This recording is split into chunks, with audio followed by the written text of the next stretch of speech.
ओम सभी को नमस्ते। मंत्रोच्चारण।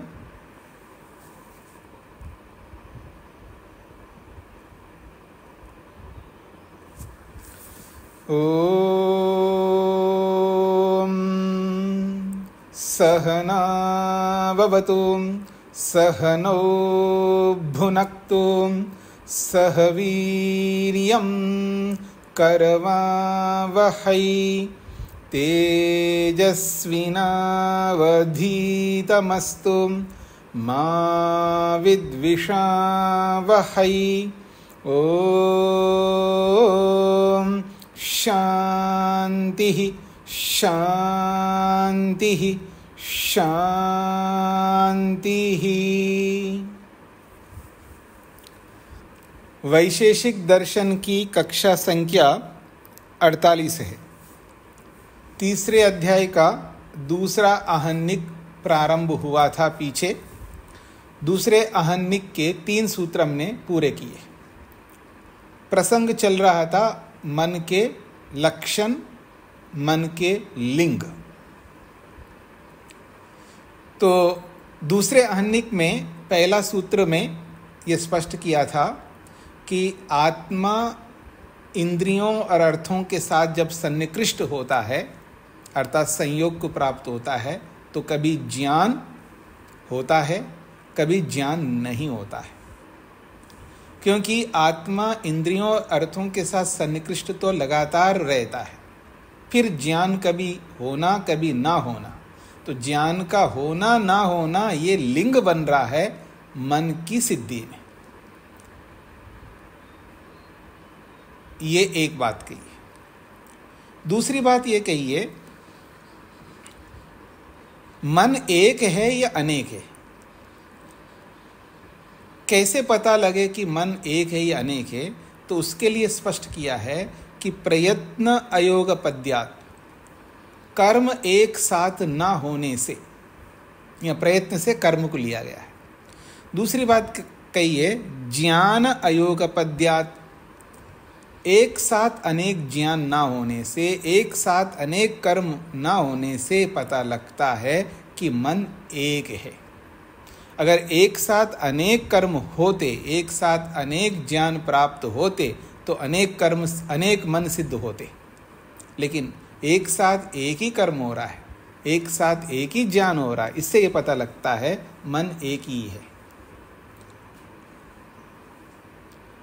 तीसरी बात ये कही है, मन एक है और मन आत्मा और इंद्रियों और अर्थों से भिन्न एक अलग तत्व है। तो ये जो मन है, इसका जो द्रव्यत्व है, ये किस प्रकार का है? तो उन्होंने स्पष्ट किया है वायु के समान। जिस प्रकार वायु एक द्रव्य है, अन्य द्रव्यों के मिश्रण से रहित है और क्रियावान है और ज्ञानवान अर्थात और गुणवान है, इसलिए ये मन भी वायु के समान अन्य द्रव्यों के मिश्रण से रहित है, इसलिए वो द्रव्य है और क्रियावान भी है। मन जो है इंद्रियों को प्रेरित करने वाला, इंद्रियों को क्रियान्वित करने वाला मन होता है, इसलिए वो क्रियावान भी है। और मन के अंदर गुण भी है, इसलिए वो गुणवान भी है, इसलिए वो द्रव्य है और वो नित्य है। ये 3 बातें हमारे सामने पीछे आ चुकी हैं। इनको इसलिए दोहराया ताकि मेरे को भरोसा कम है कि आप लोग आवृत्ति करके सब आते। तो अब आगे बढ़ता हूं मैं। चौथा सूत्र, चौथा सूत्र ये है, पृष्ठ संख्या है 116। आत्मा के लिंग बताए जा रहे हैं, आत्मा को पहचानने के चिन्ह बताए जा रहे हैं, आत्मा को सिद्ध करने के प्रमाण बताए जा रहे हैं। ऐसे प्रमाण हैं जिन प्रमाणों से आत्मा को हम सिद्ध कर सकते हैं। क्योंकि जो हेतु बताए गए थे पीछे, हेतु किस प्रकार का होना चाहिए, अपदेश कैसा होना चाहिए, ये पीछे बात कही गई है। तो इसलिए यहाँ पर जितने भी लिंग है, ये सब प्रमाण हैं आत्मा की सिद्धि। आप में से जिन्होंने न्याय दर्शन पढ़ा है, आत्मा के लिंग वहां पर भी न्याय दर्शन में बताया है, इच्छा, द्वेष, प्रयत्न, सुख, दुख और ज्ञान, 6 लिंग वहां पर बताए गए थे। इच्छा, द्वेष, प्रयत्न, सुख, दुख और ज्ञान। इच्छा 1, द्वेष 2, प्रयत्न 3, सुख 4, दुख 5 और ज्ञान 6। वो 6 लिंग वहां पर न्याय दर्शनकार ने बताया। उन 6 लिंगों को यहाँ पर भी बताया जा रहा है। उन 6 के अतिरिक्त और भी लिंग और भी प्रमाण बताया जा रहा है, जिनके माध्यम से आत्मा की सिद्धि होती है। सूत्र है प्राण, अपान, निमेष, उन्मेष, जीवन, मनो, गति, इंद्रियांतर विकाराः, सुख, दुख, इच्छा, द्वेष, प्रयत्नश्च आत्मनो लिंगानि। प्राण, अपान, निमेष, उन्मेष, जीवन, मनो, गति, इंद्रियांतर विकारा, सुख, दुख, इच्छा, द्वेष, प्रयत्नाश्च आत्मनो लिंगानि। ये आत्मा के लिंग है, प्रमाण है आत्मा की सिद्धि में। प्राण अर्थात प्राण, अपान अपान 2, निमेष निमेष, निमेष कहते हैं आंखें मीचना, आंखें मीचने को, यानी पलकों के मीचने को यह निमेष कहा। और उन्मेष कहते पलकों को खोलने को उन्मेष कहते। तो प्राण, अपान, निमेष, उन्मेष 4, जीवन 5, मनोगति मन की गति ये 6, इंद्रियांतर विकार ये 7, सुख 8, दुख 9, इच्छा 10, द्वेष 11, प्रयत्न 13, ये 13 लिंग यहाँ पर आत्मा की सिद्धि में बताए गए। तो आइए इस सूत्र का अभिप्राय समझने का प्रयत्न करते हैं। ज्ञान आत्मा का प्रसिद्ध लिंग है, वो तो बताया नहीं यहाँ पर, क्योंकि ज्ञान एक प्रसिद्ध है, क्योंकि चेतन का चेतनत्व तभी है जब वो ज्ञानवान हो। उसके बिना, ज्ञानवान का मतलब है ज्ञान की अनुभूति करने वाला हो, तभी वो चेतन माना जाएगा। इसलिए ज्ञान एक प्रसिद्ध गुण है, उसको ना बताया। प्राण, अपान, निमेष, उन्मेष, जीवन, मनो, गतीन्द्रियांतर विकाराः, सुख, दुःखेच्छा, द्वेष, प्रयत्नाः च आत्मना लिंगानि। प्रसिद्धि ही ज्ञानम आत्मनो लिंगम इति एव न। आत्मनो ज्ञानम लिंगम प्रसिद्धि। आत्मा का जो ज्ञान गुण है ये लोक में प्रसिद्ध है, अर्थात सिद्ध है। आत्मा का ज्ञान रूपी लिंग जो है, प्रसिद्धि का मतलब प्रमाण से युक्त है, इसको कोई नज़रअंदाज नहीं कर सकता, इसको कोई इनकार नहीं कर सकता। तो आत्मा का ज्ञान रूपी लिंग तो प्रसिद्ध है, सर्वज्ञात है, सर्वविदित है। केवल आत्मा का लिंग ज्ञान ही प्रसिद्ध है इति एव न, ऐसा ही नहीं समझना, यानी आत्मा का मात्र एक लिंग है ऐसा मत समझना। फिर किंतु अत्र सूत्रे पठिता अपि प्राणादयो धर्माः तस्य लिंगानि चकारेण अनुच्यन्ते। किंतु फिर क्या है, अत्र सूत्रे, इस सूत्र में पठिताः अपि प्राणादयो धर्मा, इस सूत्र में पढ़े गए जो प्राण आदि जितने भी धर्म हैं, ये सब तस्य लिंगानि, उस आत्मा के ही लिंग है। और ये सारे के सारे लिंग चकारेण, सूत्र में जो च पद आया है उससे अनुच्यन्ते, लिए जाते हैं।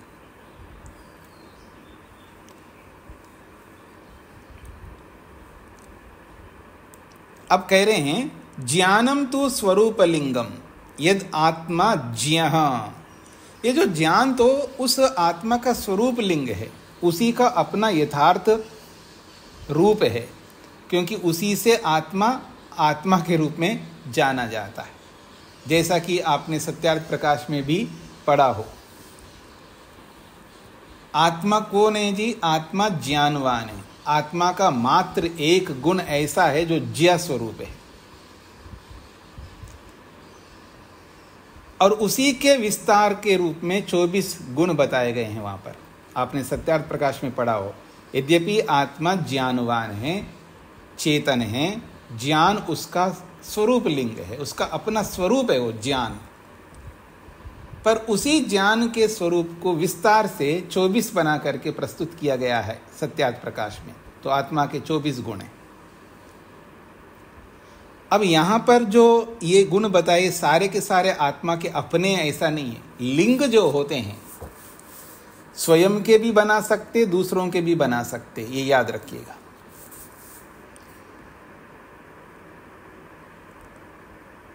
जो लिंग है वो स्वयं के भी बनाए जा सकते हैं और दूसरों के भी बनाए जा सकते हैं।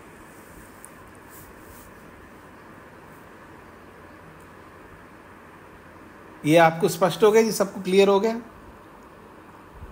जैसे मैं उदाहरण दूं, प्रमोद जी कहाँ रहते हैं जी? ये तो बनारस में गंगा में रहते हैं,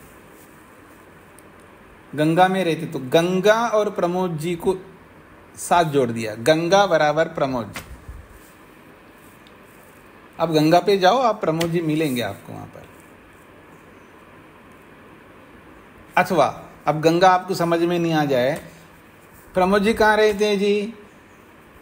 थोड़ा आपको पता बताइए। आप कुछ नहीं करो, आप सीधा जाओ, जहां बरगद का पेड़ बड़ा दिखाई देना, समझ लेना उसके साथ लगा हुआ घर उनका ही है, या बरगद के पेड़ के नीचे बैठे रहते हो हमेशा। जहां बरगद हो और वहां जाओ और वहां आपको प्रमोद जी बैठे हुए दिखाई देंगे, उनको समझना प्रमोद जी। तो प्रमोद जी और बरगद दोनों साथ जुड़ गए। तो प्रमोद जी की सिद्धि में दूसरी वस्तु को भी हमने लिंग बनाया। झंडा, भारत का झंडा, झंडे को देख करके भारत समझ में आएगा। भारत को समझाने वाला झंडा है, ध्वज है, तो वो अलग है, भारत अलग है। तो लिंग, चिन्ह, सिंबल स्वयं के भी होते हैं और दूसरे पदार्थों के भी आप बना सकते। तो यहां पर जितने भी बताए गए हैं लिंग, इनमें से आत्मा के स्वयं के भी हैं और आत्मा से अतिरिक्त भिन्न भी हैं। और ये बात लोग भूल जाते हैं। नहीं जी, आत्मा में सुख भी होता है, दुख भी होता है, क्योंकि आत्मा के गुण बताए गए हैं। अब वो आत्मा के गुण हैं तो वो गुण स्वयं के हैं, दूसरों के भी हैं, ये क्यों नहीं समझता है व्यक्ति। अगर यहाँ पर भी प्राण, अपान, निमेष, उन्मेष जो बताए जा रहे हैं, जब इनकी व्याख्या आप समझेंगे तो ये सब लिंग आत्मा के हैं। तो ये सारे आत्मा के गुण हैं, उसके स्वयं के हैं। यानी आंख मीचना भी, यानी पलके बंद करना भी आत्मा है, पलके खोलना भी आत्मा है। ऐसा तो नहीं हो सकता। प्राण भी आत्मा है और अपान भी आत्मा है, ऐसा नहीं हो सकता है ना। तो लिंग चिन्ह जो भी बनते हैं वो स्वयं के भी बना सकते हैं और स्वयं के अतिरिक्त अन्यों के भी बना सकते हैं। यानी स्वयं पदार्थ से भिन्न पदार्थों को भी लिंग के रूप में प्रस्तुत कर सकते, प्रमाण के रूप में। उस वस्तु को पहचानने के ये प्रमाण है, इन प्रमाणों को ही लिंग बोलते हैं। इन्हीं प्रमाणों को हेतु बोल सकते हैं। तो आइए, तो ये कहना चाह रहे हैं आत्मा का जो लिंग है ज्ञान, वो प्रसिद्ध है। केवल आत्मा का लिंग केवल ज्ञानी ही है ऐसा नहीं है, किंतु अत्र सूत्रे पठिता अपि, इस सूत्र में पढ़े गए जो भी प्राणादया धर्म, प्राण आदि जितने धर्म बताएं, तस्य लिंगानि, उस आत्मा के लिंग है। ये बात चकारेण अनुच्यन्ते, ये सूत्र में पढ़ा गया जो चकार पद है उससे कहे जाते हैं। ज्ञानम तो स्वरूप लिंगम, ज्ञान तो उस आत्मा का अपना निज स्वरूप है। ज्ञान बराबर आत्मा। यह आत्मा ज्ञा, क्योंकि आत्मा ज्ञानवान है, ये इसका तात्पर्य है। परंतु प्रश्न बाद में करिएगा, परंतु प्राणादयो विशिष्टानि लिंगानि, परंतु यहाँ प्राण जो है या अपान जो है, जितने भी प्राणादि धर्म बताए गए हैं, ये प्राणादि धर्म विशिष्टानि लिंगानि, ये आत्मा के विशेष लिंग है। तत्कृत्यानि, और उसके कृत्य हैं, आत्मा के ये कृत्य, आत्मा के द्वारा करने योग्य ये कार्य हैं। परीक्षणार्थानि, परीक्षणार्थानि च, और परीक्षा करने योग्य हैं, जिनके माध्यम से आत्मा की परीक्षा की जा सके कि यहाँ आत्मा है या नहीं है। इनके बिना, इन लिंगों के बिना आत्मा का परीक्षण नहीं हो सकता कि यहाँ आत्मा है या नहीं है, इस शरीर में आत्मा है या नहीं है, कैसे पता लगाऊं। उसके लिए ये परीक्षा, इनसे परीक्षा होती है, ये परीक्षा के योग्य लिंग है। इन लिंगों से आत्मा की परीक्षा की जाती है कि वहाँ आत्मा है या नहीं है, इसलिए परीक्षणार्थानि च, और इनके द्वारा परीक्षा की जाती है। यद कि आत्मा अत्र पिंडे अस्ति न वा इति परीक्षितुम, इस पिंड रूपी शरीर में आत्मा है या नहीं है, इसकी परीक्षा कर सके, इस परीक्षा के लिए ये सारे के सारे लिंग है। आत्मा अधिकृते पिंडे प्राणादयो लिंगानि सर्वाणि स्यु इति न नियमा। एक और बात हम सबको समझना है कि आत्मा अधिकृते पिंडे, जिस शरीर में, जिस पिंड में आत्मा विराजमान हो, उस पिंड में, उस शरीर में प्राण आदि जितने लिंग यहाँ पर बताए गए हैं, सारे के सारे लिंग स्यु इति न नियमा। उस पिंड में, उस शरीर में सारे के सारे लिंग आपको पाए जाएं अथवा ना पाए जाए, ये कोई जरूरी नहीं है। अर्थात सारे लिंग उस पिंड में, शरीर में हो, ये कोई जरूरी नहीं है। सारे हो भी सकते हैं और सारे नहीं भी हो सकते, लेकिन इनमें से कुछ ना कुछ होना चाहिए। एक भी होना तो भी माना जाएगा कि वहाँ आत्मा है। जितने लिंग बताए गए, इनमें से एक भी लिंग दिखाई दे तो समझ लेना आत्मा है। सारे दिखाई दें हो सकता है, कम दिखाई दे हो सकता है, लेकिन एक भी लिंग ना दिखाई दे ये नहीं हो सकता। ये इसका तात्पर्य है। हाँ जी, मैं जल्दी आगे बढ़ रहा हूँ या आराम से बढ़ रहा हूँ? समझ में आ रहा है ना? सबको समझ में आना चाहिए। ऐसा ना हो पूरा पढ़ाने के बाद आप बहुत जल्दी जल्दी आगे बढ़ गए, ऐसा नहीं बोलना है। सरल जहाँ है वहाँ मैं थोड़ा शीघ्रता करता ही हूँ। आपको लगे कि यहाँ कठिन लगता है, मेरे को भी पता लगता है आपको कठिन लग रहा है, तो मैं आराम से वहाँ आपके सामने प्रस्तुत करूँगा। तो कह रहे हैं आत्मा अधिकृते पिंडे, अर्थात आत्मा जिस पिंड शरीर में अधिकृत है, अर्थात विराजमान है। आत्मा अधिकृते पिंडे का मतलब, पिंड कहते शरीर को, और आत्मा का मतलब आत्मा, अधिकृत का मतलब है विराजमान। जिस पिंड में, शरीर में आत्मा विराजमान हो, ऐसे शरीर में प्राणादयो लिंगानि, प्राण आदि जितने लिंग यहाँ पर बताए गए हैं, ये सर्वानि, सब के सब, स्यु हो इति, ऐसा न नियमा, कोई नियम नहीं। अर्थात ये सारे के सारे लिंग उस आत्मा विराजमान शरीर में, ये सब के सब लिंग हो, ये कोई नियम नहीं है। क्वचित निकाये सर्वाणि भवन्ति, क्वचित कहीं भी, निकाय कहते हैं शरीर को, निकाया जैसे पिंड शरीर को कहते हैं, ऐसे निकाय भी शरीर को कहते हैं, ये दूसरा शब्द है।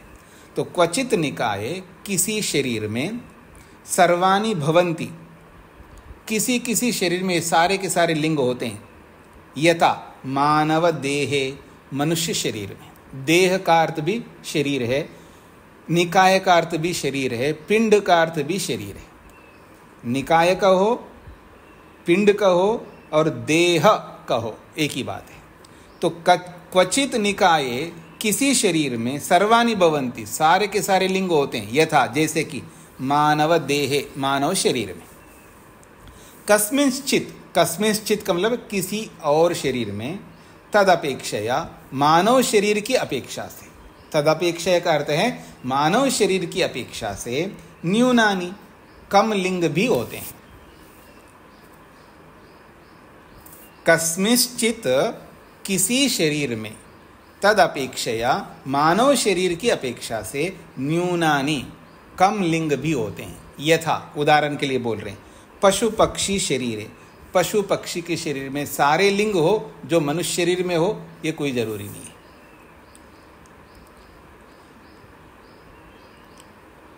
कुछ ऐसे भी पशु होंगे जो सारे लिंग नहीं दिखाई देंगे, कुछ पक्षी ऐसे भी होंगे सारे लिंग नहीं दिखाई देंगे। कुत्रचित कुत्रचित च अति न्यूनानि, और किसी किसी, कुत्रचित का मतलब है किसी और ऐसा भी शरीर आपको दिखाई दे सकता है कि न्यूनानि बहुत ही कम होंगे। कितने? द्वित्रीनि वा, दो भी लिंग दिखाई सकते हैं, त्रीनि तीन भी, द्वि का मतलब दो, त्रीनि का मतलब तीन, दो तीन चार कम भी दिखाई दे सकते हैं। यथा सरीसृपे, सरीसृप कहते हैं सर्प को, सांप को। अब सरीसृप में पाँव नहीं दिखाई देंगे आपको, पाँव जो है ना, पाँव नहीं दिखाई देंगे। सरीसृपे का मतलब है सांप में बहुत कम लिंग मिलेंगे आपको। कृमि कीटे वा, किसी कृमि में, किसी कीड़े में भी बहुत कम लिंग दिखाई देंगे जो मनुष्य में दिखाई देते हैं। भवतु कश्चिद एकम एव जीवन मात्रम, भवतु कश्चिद, भवतु हो जाए, कश्चित कोई ऐसा भी प्राणी हो सकता है जहां एकमेव जीवन मात्रम, मात्र केवल लाइफ, जीवन ही वहां पर दिखाई देगा, बाकी कोई लिंग नहीं दिखाई दे। जीवन, जीवस्य लिंगम, आत्मा का वो लिंग केवल एक ही बनेगा, जीवनम, जीवन मात्रम जीवस्य लिंगम, मात्र जीवन ही, लाइफ ही उस जीवात्मा का लिंग बन सकता है। यथा वनस्पति वर्गे, जैसे कि वनस्पति में, वनस्पति में आपको उन्मेष, निमेष, प्राण, अपान, मनोगति, इंद्रियांतर विकार, सुख दुख, इच्छा द्वेष, प्रयत्न कुछ नहीं दिखाई देंगे। वनस्पति बस खड़ी है, वनस्पति बस जीवन उसमें आपको दिखाई देगा, लाइफ जी रहा है, वनस्पति जीवित है, मरा नहीं, मरी नहीं है, तो कहते हैं वनस्पति वर्गे। अब आप में से साइंस के भी लोग हैं तो अमीबा है, जैसे लाइफ मात्र दिखाई देता, बाकी सारे लिंग दिखाई नहीं देते। बहुत सारे ऐसे भी प्राणी हैं इसमें मात्र जीवन दिखाई देता है, बाकी सारे लिंग नहीं दिखाई देंगे।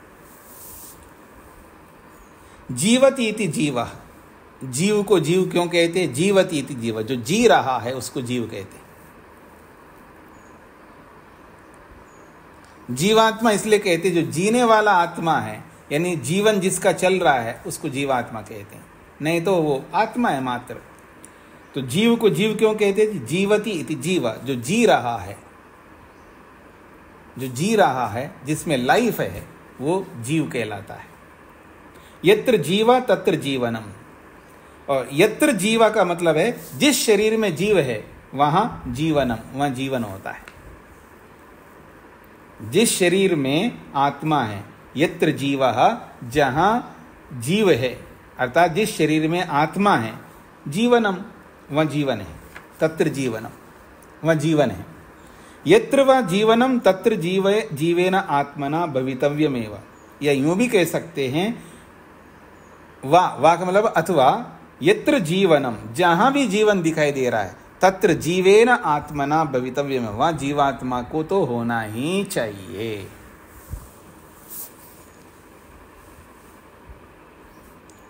तत्र लिंगेषु खलु प्राण अपानो शरीर अंतस्थस्य वायोः प्रगमन प्रवृत्ति शक्ति बहिर्गति प्रेरणा शक्ति।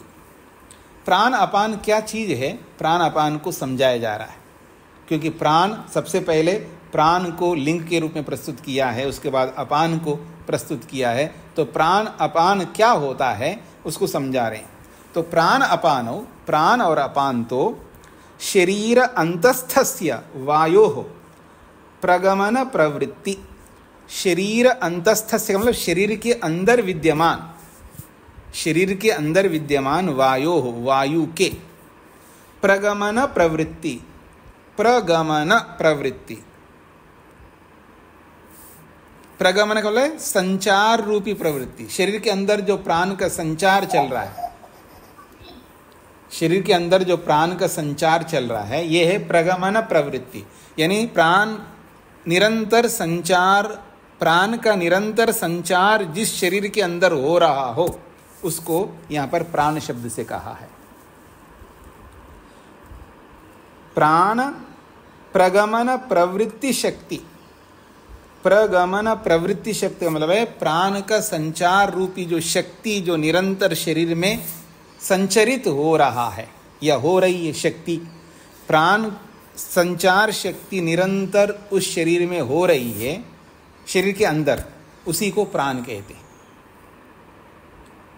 और बहिर्गति प्रेरणा शक्ति, और बाहर निकलने की जो गति चल रही है, मतलब प्राण की जो शरीर से बाहर निकलने की प्रवृत्ति रूपी जो शक्ति चल रही है उसको अपान कहते हैं।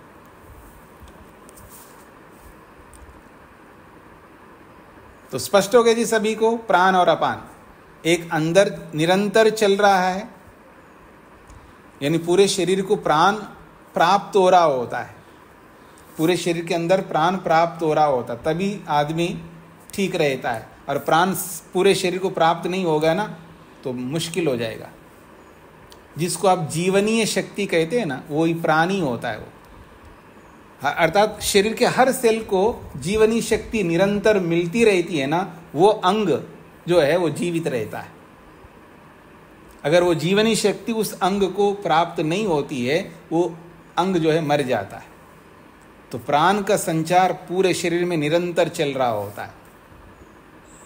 ये यूं कहिए, वायु जो है बाहर वाला वायु नहीं, एक विशेष प्रकार का जो वायु है वो शरीर के अंदर निरंतर प्रत्येक सेल को, प्रत्येक कोशिका को प्राप्त हो रहा होता है, उसी को जीवनीय शक्ति कहते हैं। इसी का नाम है प्राण। और जो शरीर के अंदर जो बाहर निकल रहा होता है, जो शरीर के अंदर जो जीवनी शक्ति दूषित हो जाती है, वो जीवनी शक्ति जो दूषित हो चुकी है वो बाहर निकल रहा होता है, उसको अपान कहते हैं। ये इसका तात्पर्य। आगे बढ़ता हूं। अब दूसरी व्याख्या कर रहे हैं प्राण और अपान की। प्राणो अथ बहिस्तः अपगमन प्रवृत्ति शक्ति।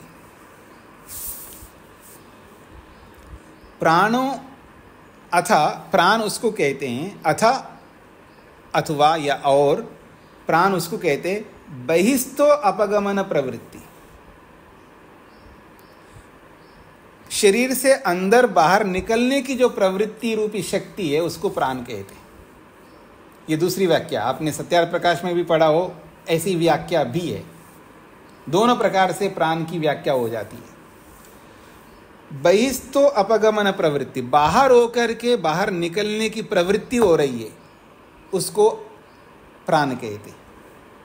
अंत आकर्षण शक्ति अपाना, अंदर जो जा रहा है, यानी एक प्रकार से वायु जो अंदर जा रहा है उसको अपान कहते हैं।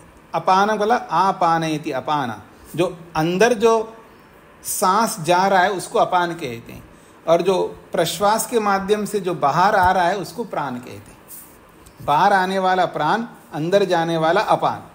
ये दूसरी व्याख्या है। दोनों प्रकार से व्याख्या होती है।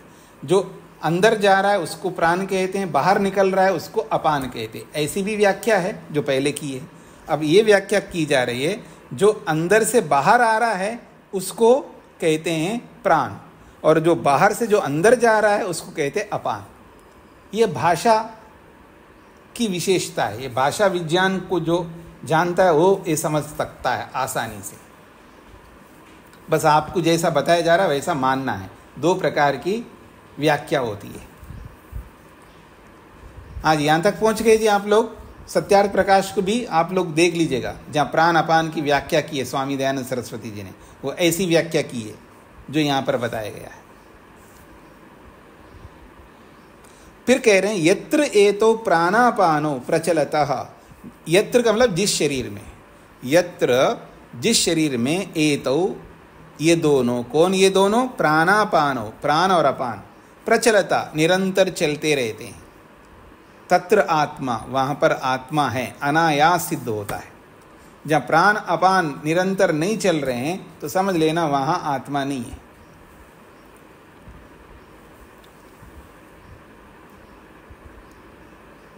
तो यत्र एतो प्राणापानो प्रचलतः, जहाँ ये प्राण और अपान निरंतर चलते हैं, तत्र आत्मा मनाग अनुमीयते, आसानी से, मनाग का मतलब है सरलता से, आसानी से, अनुमीयते अनुमान होता है।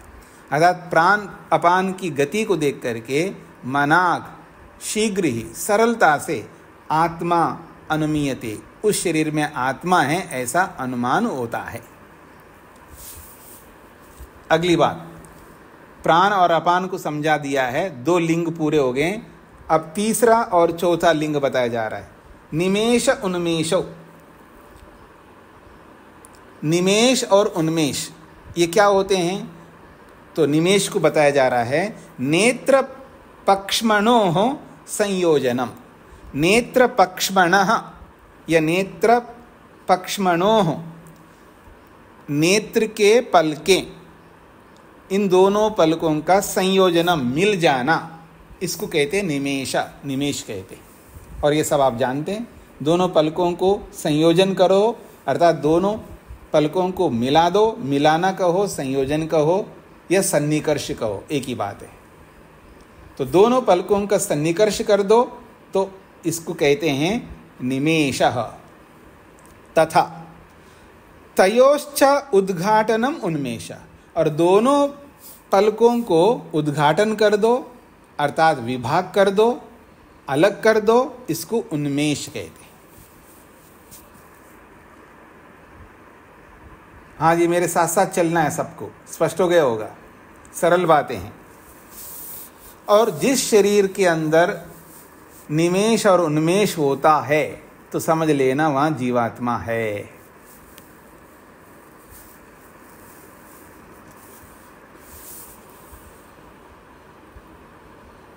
इसलिए बोला जा रहा है, यत्र निकाये तौ प्रवर्तेते तत्र आत्मा अस्ति इति विज्ञेयम्। यत्र निकाय, जिस शरीर में, तौ प्रवर्तेते, प्राण और अपान ये दोनों प्रवर्तेते प्रवृत्त होते हैं, अर्थात निरंतर चलते हैं, तत्र आत्मा अस्ति इति विज्ञेयम्, वहाँ आत्मा है ऐसा जान लेना चाहिए। अब कह रहे हैं ये उन्मेष निमेष जो है अपने आप नहीं होते हैं। हाँ, ये याद रखना, ये उन्मेष निमेष अपने आप नहीं होते हैं। फिर कैसे होते हैं? आत्मशक्तिया ही तौ क्रमेण भवतः, आत्मा की शक्ति से, आत्मा के प्रयत्न से, आत्मा प्रयत्न करता है, आत्मा शक्ति बल लगाता है, तो आत्मशक्तिया, आत्मा की शक्ति से ही तौ क्रमेण भवता, ये दोनों क्रम से होते हैं। जीवनम, प्राण अपान निमेष उन्मेष 4 हो गए, 5वां बता रहे जीवनम, जीवन को कह रहे हैं। जीवनम खलु, ये जीवन जो है निश्चित रूप से आहार ग्रहणम, आहारात पुष्टि प्राप्ति विविध अंग विकासो बीजाद उत्पादः स्वजातीय बीजात स्वजातीय पिंड संतति इत्येतत् सर्वं जीवमंतरेण न संभवति।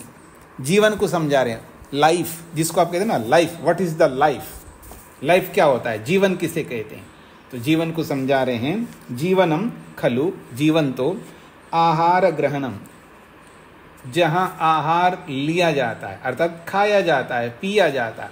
जो खाया जाता है वो भी आहार है, जो पिया जाता है वो भी आहार है। तो आहार ग्रहणम, जहाँ आहार का ग्रहण हो रहा है, अर्थात जहाँ जिस शरीर में आहार लिया जा रहा है। आहार पुष्टि, आहारात पुष्टि, उस आहार से शरीर की पुष्टि भी हो रही है। आहारात पुष्टि, उस आहार के ग्रहण से शरीर की पुष्टि भी हो रही है, अर्थात शरीर का निर्माण हो रहा है। पुष्टि का मतलब यही होता है ना, शरीर का ठीक से निर्माण हो रहा है।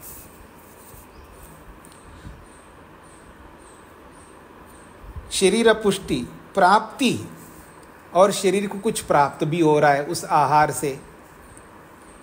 विविध अंग विकासा, अलग अलग अंगों का विकास भी हो रहा है।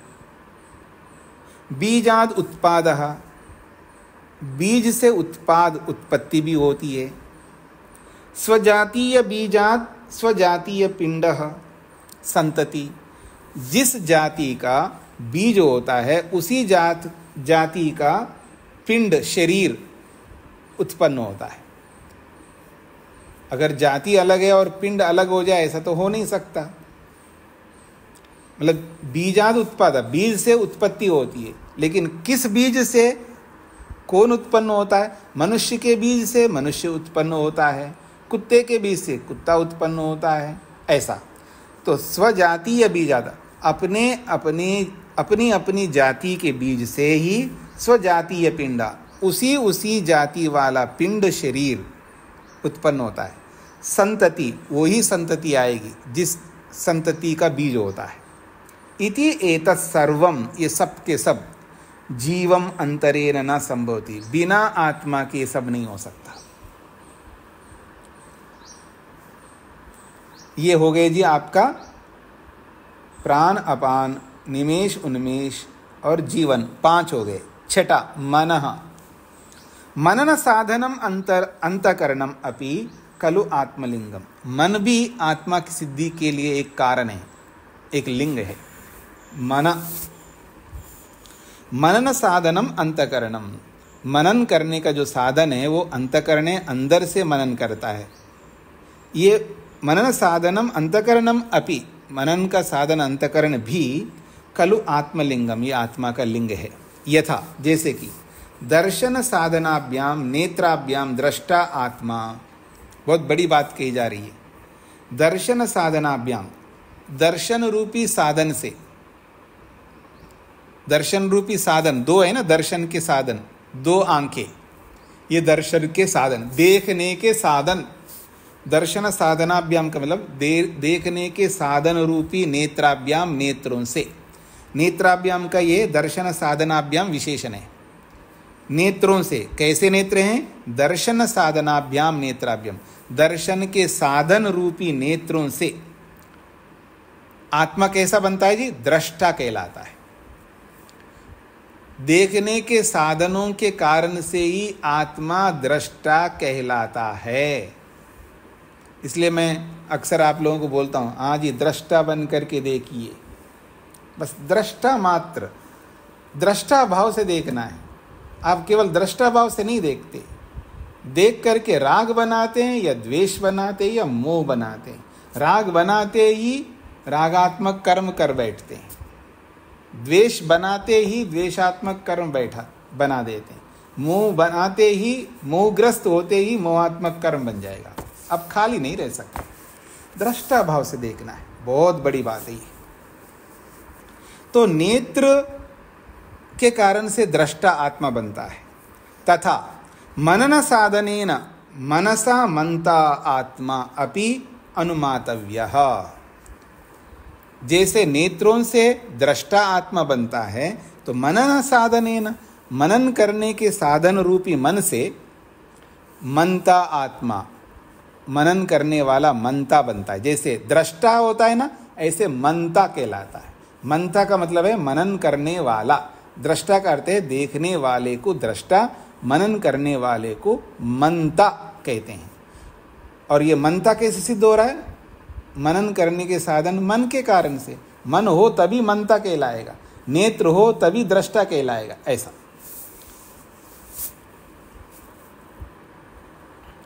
अब अगली बात, एकम कार्यम कुर्वन् सन् मध्ये त्यक्त्वा अन्यम कार्यम आरभते। बड़ा अच्छा सिद्ध कर रहा है, मंता को समझाने के लिए एक उदाहरण दे रहे हैं। एकम कार्यम कुर्वन् सन्, एक कार्य करता हुआ कोई मनुष्य, कोई भी मनुष्य एक कार्य को करता हुआ मध्ये त्यक्त्वा, बीच में छोड़ देता, उस काम को बीच में छोड़ करके अन्यम कार्यम आरभते, दूसरा कार्य प्रारंभ करता है। यही मनुष्य की एक बहुत बड़ी गलती होती है। एक कार्य को आरंभ करे, उसको पूरा किए बिना वो बीच में छोड़ करके भाग जाता है। आप में से कितने ऐसे लोग हैं, कामों को करते हैं, बड़े शौक से प्रारंभ कर 1 दिन के बाद दूसरे दिन दिखाई नहीं देता आदमी, कोई 2 दिन के बाद दिखाई नहीं देता, कोई 10 दिन के बाद, कोई 1 महीने के बाद, कोई बीच में बस पता नहीं। उस रणछोड़ को तो हमने एक बोला तो हम सारे रणछोड़ बन रहे हैं, मतलब कामचोर समझते हो ना, वो रणछोड़ तो नहीं कहूंगा, कामचोर बन जाते हैं हम लोग। यानी एक काम को शुरू करते हैं, उसको अंतिम तक पूरा होने तक नहीं धैर्य हमारे जीवन में। और याद रखना, जिसके जीवन में धैर्य नहीं होता है ना, वो कभी भी ईश्वर तक नहीं पहुंच सकता। लिख लेना ये मेरी बात को, ये शाप है। शाप समझते हैं ना, ऋषि लोग बहुत शाप दिया करते थे, ऐसे सुना है आपने। यही तो शाप है। जो आदमी किसी काम को बीच में छोड़ करके भागता है, वो कभी भी ईश्वर तक नहीं पहुंच सकता। अगर वो गलत चुना है ना आपने, तो भी पूरा कर लो, ताकि दोबारा गलत ऐसा ना कर सके। कभी छोटे मोटे कामों में ऐसा मान लेना, कभी बड़े काम शुरू कर दो गलत, फिर आज इसको आपने ही बोला था कि इसको पूरा करके ही छोड़ना है। मैं छोटे मोटे कामों को अगर आपने अपनी थाली में ज़्यादा खाना लगा लिया और खा नहीं पा रहे, आपने डाला है, अब उसको जबरदस्ती खाओ, चाहे 2 घंटे लगे 3 घंटे लगे, तो दोबारा कभी ज़्यादा नहीं डाले आप। ऐसे छोटे मोटे कामों की बात कर रहा हूँ। कोई बहुत बड़ा गलत कर दिया, आपने शराब पीना शुरू कर दिया, आपने बताया कि आपने शराब शुरू कर, जब तक शराब जीवन भर शराब पी के ही छोड़ूंगा, ऐसी गलतियां मत करना। हाँ जी, आगे बढ़ता हूँ कि मैं तो एकम कार्यम कुर्वन् सन् मध्ये त्यक्त्वा अन्यम कार्यम आरभते। एक कार्य को प्रारंभ करके बीच में दूसरे कार्य को प्रारंभ करता है, तो कहते हैं तेना, इससे पता लगता है मनसा मनन करता आत्मा सिद्ध्यति। मन से ही ये कर्मों को करने वाला है, इसलिए है वो मनन करने वाला आत्मा है, ऐसे सिद्ध करता है। क्योंकि मन से मनन करके ही तो छोड़ रहा है वो उस काम को। उसने विचार किया है ना, ये गलत है, या जो भी विचार किए बिना उस कार्य को छोड़ नहीं सकता व्यक्ति। तो यही कहना चाह रहे हैं, तेना, उससे मनसा मनन करता आत्मा सिद्ध्यति। मन से ही मनन करने वाला आत्मा है, ऐसे सिद्ध होता है, तो मनन करता बनता है। जैसे मनता है ऐसे मनन करता। तो देखिए, प्राण अपान, निमेष उन्मेष, जीवन और मन, ये 6 लिंग हो गए। अब बताया जा रहा है गति। गति भी एक बहुत बड़ा लिंग बनता है। कश्चित पिंडो बाह्य प्रेरण मंत्रेण स्थितः शयानो वा सह सा उत्थाय गच्छति। गति को लेके समझा रहे। गति का मतलब मूवमेंट, मूव करना, कोई वस्तु वहां से मूव करके दूसरे स्थान पे चला जाए, तो कहते गति। कश्चित पिंडा, कोई शरीर, बाह्य प्रेरणम अंतरेण, बाह्य प्रेरणा के बिना, स्थितः शयानो वा, चाहे वो बैठा हुआ है या लेटा हुआ है शरीर, सहसा उत्थाय गच्छति, अचानक उठ करके चल पड़ता है, तद्गत्या आत्मा तत्पिंडे अस्थिति विज्ञायते। उस शरीर की गति से ये पता लगता है उस शरीर में आत्मा है, ऐसा अनुमान होता है। मान लो कोई शरीर लेटा हुआ है और बाह्य कोई चेष्टा नहीं हो रही, नहीं हिलना, ना डुलना, ना कुचलना, ना खांसना, ना गिटकना, कुछ नहीं पता चल रहा है। और कभी आपने ऐसे पकड़ कर देखा, रहे नाड़ी नहीं चल रही है, आपने ऐसे देखा, जो भी कुछ मर्म स्थान होते हैं जी, हाँ सारे तो नहीं बताऊंगा, तो उससे पता लगता है अरे आत्मा नहीं है। कई परीक्षण करके देखा, आत्मा नहीं है, ये तो मर गया, ऐसा कई बार लगता है। हिलना है, ना डुल रहा है, सांसें चल रहा है, ऐसा पता लगता है कुछ नहीं है, तो ये तो मर गया, ऐसा लगता है। इसलिए उसको क्रॉस चेक करना पड़ता है। एक डॉक्टर नहीं, दूसरे डॉक्टर से भी थोड़ा क्रॉस चेक करना पड़ता है। तो देख लिया ये तो मर गए, पता लगता है। लेकिन अगर हमको लग रहा है वो मर गए, लेकिन कालांतर में थोड़ी देर के बाद, 1 घंटे 2 घंटे के बाद, जो हिल नहीं रहा था, डुल नहीं रहा था, कुचल नहीं रहा था, खांस नहीं रहा था, सांसें नहीं चल रही थी, ये नाड़ी नहीं चल रही थी, हाँ, और भी कई साधन होते जो समझने से वो सब नहीं पता लग रहा है, हमको लग रहा है शरीर ठंडा हो गया, जो भी है, बाद में अचानक उठ करके चल पड़ा वो आदमी, उसे क्या पता लगता है? आत्मा शरीर में है, उसकी गति से पता लग गया।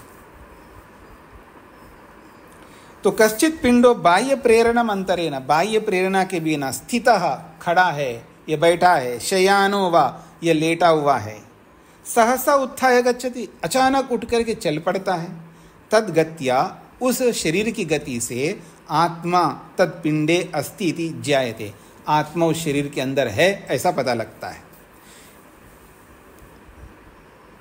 तो प्राण अपान, निमेश उन्मेष, जीवन, मन और गति, 7 लिंग पूरे हो गए जी। अब 8वां लिंग है इंद्रियांतर विकारः, बहुत महत्वपूर्ण लिंग है इंद्रियांतर विकार। इंद्रियांतर विकार कहते हैं देखा तो आंखों ने, देखा तो आंखों ने, लेकिन रसना इंद्रिय चल पड़ती है। उदाहरण देखिएगा, कदाचित एकेन इंद्रियेन जिह्वया आस्वादितम, कदाचित का मतलब है कभी ऐसा हुआ है हमारे जीवन में, एकेन इंद्रियेन, एक इंद्रिय से, कौन सी इंद्रिय है? जिह्वया, जिह्वा रूपी इंद्रिय से, यानी जिह्वा में रहने वाली रसना इंद्रिय से, आस्वादितम, हमने स्वाद लिया, आस्वादितम का है स्वाद लिया, किसका? नारंगम, नारंग कहते हैं, नारंगम संतरा, और आजकल की भाषा में बोलूं तो आम्रफलम, इसलिए क्या? पक्वम आम्रफलम, पका हुआ आम का फल, जो आजकल चल रहा होगा ना, खा रहे हो ना आप लोग, खाया करें जी। तो अब बढ़िया पका हुआ आम का फल खाया है, यह बहुत अच्छा संतरा खाया है। पुनः फिर कभी कालांतर में नेत्रेण दृष्टवा, बस मात्र आंखों से देखा है दूर से, किसको? आम को, पके हुए आम को या संतरे को। नेत्रेण दृष्टवा, नेत्रेण दृष्टवा होना चाहिए, दृष्टवा नहीं, दृष्टवा, गुंडी कर दो यानी री कर दो उसको, नेत्रेण दृष्टवा तद रस स्मृति वशात, उस संतरे या आम के रस की स्मृति याद करके, जिह्वोपरि तद रसोद्भासो, जिह्वा के ऊपर उस रस का, लार का टपकना, तद रसोद्भासा, उस रस का उद्भास, उद्भास का मतलब है लार का आना, उस रस संबंधी, ये विकार कहलाता है। नेत्र के द्वारा देखा है, लेकिन रसना इंद्रिय में, जिह्वा में विकार उत्पन्न होता है, यानी लार टपकने लगता है।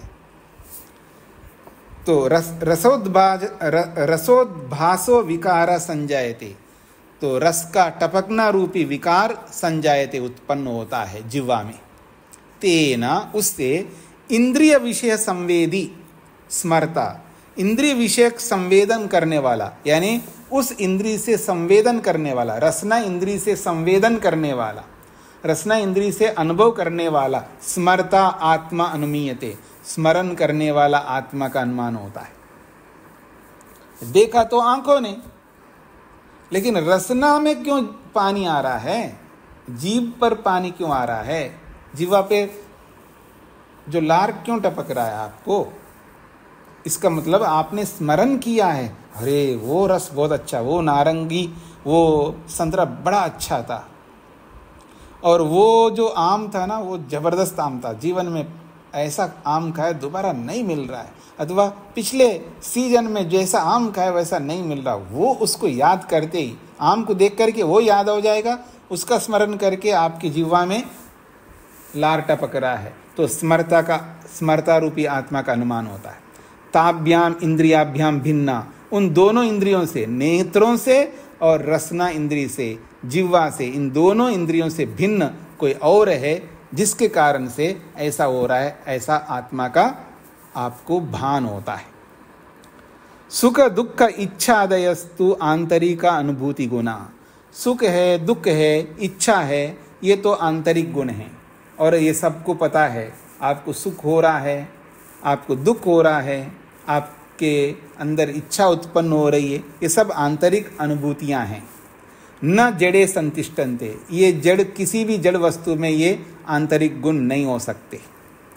तेषां ज्ञानवत् चेतनेन अनुभूयमान मानत्वात्, जैसे ज्ञान का अनुभव चेतन आत्मा करता है, ऐसा ही तेषाम उन गुणों को, किन गुणों को, सुख को, दुख को, इच्छा को, इन सब गुणों को चेतन आत्मा के द्वारा अनुभव किया गया होने से ते गुणा, वे सारे के सारे गुण, कश्चिद आश्रिता, किसी वस्तु के आश्रित है वो सारे गुण, तद आश्रय चेतना, और जिसके आश्रित वो गुण हैं वो आश्रयवान चेतन ही आत्मा है। सिद्ध्यति तराम, सरलता से सिद्ध होता है।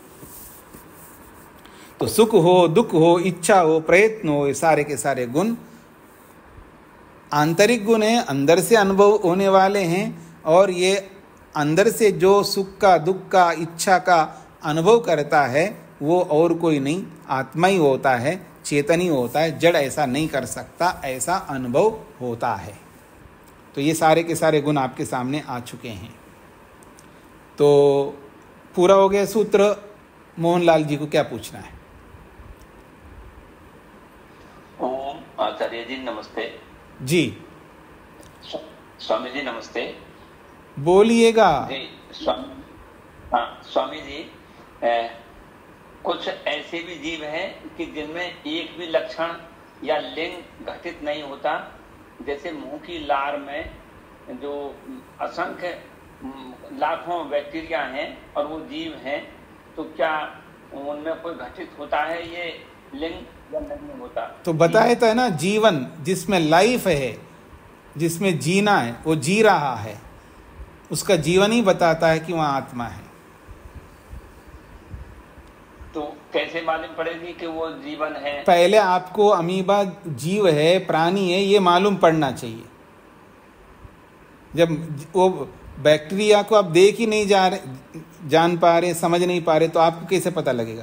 पहले उसको जानो कि ये कोई बैक्टीरिया है, कोई प्राणी है जो चल रहा है, आ रहा है, जा रहा है। वो सूक्ष्म है, वो दिखाई तो देता नहीं है, यंत्रों से देख लो, जिसमें गति चल रही है, जिसमें लाइफ चल रहा है, तो पता लगता है वहाँ पर आत्मा है। निर्मला जी को क्या कहना है? ये प्राण और वो तो समझ आया, लेकिन मन किस तरह से पता लगता है किसमें प्राण है? मन का मन। तो अभी मन का लक्षण पीछे पढ़ा था ना, मन किसको कहते हैं, वो पढ़ लो, जान लो, समझ लो। एक समय एक ही काम करता है मन, और बिना मन के काम नहीं हो सकते हैं। तो पीछे पढ़ा था ना, उन सबको यहाँ लगा लो, मन समझ में आ जाएगा। पीछे मन समझ में आता तो ये भी समझ में आएगा। हाँ जी, अरुण जी को क्या कहना था? स्वामी जी नमस्ते। स्वामी जी, एक ये वाक्य है ना, इसमें चकार से कहे जाते हैं। ये जब चकार से कहे हैं, चकार जो है ये शब्द है समझ में। चकार का मतलब है, चा का अर्थ होता है और, ये समुच्चय को बताता है, यानी औरों को जोड़ने वाले को चा औरों को जोड़ता है। आत्मा का मुख्य गुण है ज्ञान, ठीक है। अब चकार का मतलब है अगर उसमें चा आ गया तो और गुणों को भी आत्मा के उस ज्ञान गुण के साथ जोड़ देता है ये चकार। तो चकार से सारे के सारे लिंगों को जोड़ दिया आत्मा के साथ, ये इसका तात्पर्य है। हाँ जी, अंजलि जी। नमस्ते स्वामी जी। जी स्वामी जी, तो यहाँ आ रहा है कि जैसे ये ज्ञान और प्रश्न और सुख दुख ये सब आत्मा अनुभव करता है, तो ये सांख्य दर्शन से क्लैश नहीं करता? उल्टा नहीं बोलता? जैसे उसमें तो नहीं है, यहाँ तो साफ लिखा हुआ है। जैसे वहाँ क्या लिखा है सांख्य दर्शन में? वहाँ से तो जैसे जो हमने पढ़ा है, अगर मैंने ठीक समझा है कि भाई वो आत्मा दृष्टा होता है, सुख दुख को मन ही अनुभव करता है। नहीं, ऐसा गलत आपने पढ़ा है। वहाँ ये बताया गया है कि सुख दुख आत्मा में रहते हैं और उसकी अनुभूति आत्मा करता है, ऐसा वहाँ पर बताया है। में रहना अलग चीज है और मन अनुभव करता अलग चीज है, दोनों जमीन आसमान का अंतर है जी। आपके कथन से ये पता लगता है कि वहाँ मन चेतन बन रहा है, आपके इस कथन से। आत्मा में रहते हैं सुख दुख, लेकिन अनुभव आत्मा करता है। अच्छा, जी शेखर जी। जी प्रणाम स्वामी जी। जी स्वामी जी, हमने न्याय दर्शन में देखा था, वहाँ आत्मा के लिंग 6 दिखाए थे। जी यहाँ पे आगे ऋषि ने 12 दिखा दिए हैं लिंग। जी। इन्होंने कोई डिफरेंस नहीं किया सुख दुख में, और प्राण अपान लिंग, जैसे अंजलि जी ने अभी क्वेश्चन किया। जी मतलब हमको ऐसा ही देखते हैं कि दृष्टा दृश्य से अलग है, दृष्टा सदा दृश्य से अलग है। जी चाहे वो दृष्टा, हम एज ए दृष्टा, मैं एज ए आत्मा इच्छा को देख सकता हूँ, अपने जो मन रूपी ज्ञान है, इच्छा द्वेष सुख दुख, इन सबको मैं देख सकता हूँ। मेरे आत्मा से वो भिन्न है।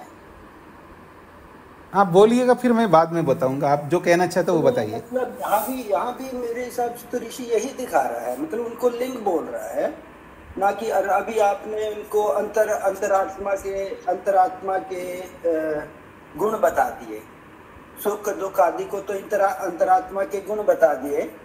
नहीं, अंतरात्मा के गुण नहीं अपान और निमिष आदि हमने दूसरी चीजों को अलग कर दिया। ऋषि ने तो उनको 2 विभागों में नहीं डाला। देखिए, यहाँ ये बताया गया इन्होंने कि सुख की अनुभूति अंदर से हो रही है, आंखों को बंद करना और खोलना ये बाहर से पता लग रहा है। ये इसका कहने का अभिप्राय है। देखिए, सुख का अनुभव आप करते हैं, मैं करता हूँ, सब करते हैं। ये बाहर से नहीं पता लगता। सुख की अनुभूति आप कर रहे हैं, आपको खुद को पता लगेगा। तो अंदर से अनुभव होने वाले ये गुण है, ये बताया है। ये लिंग जो है अंदर से अनुभव में आते हैं, और ये बाकी जो लिंग है बाहर से अनुभव में आते हैं, ये कहा है इन्होंने। अब आपको क्या कहना है इन दोनों में?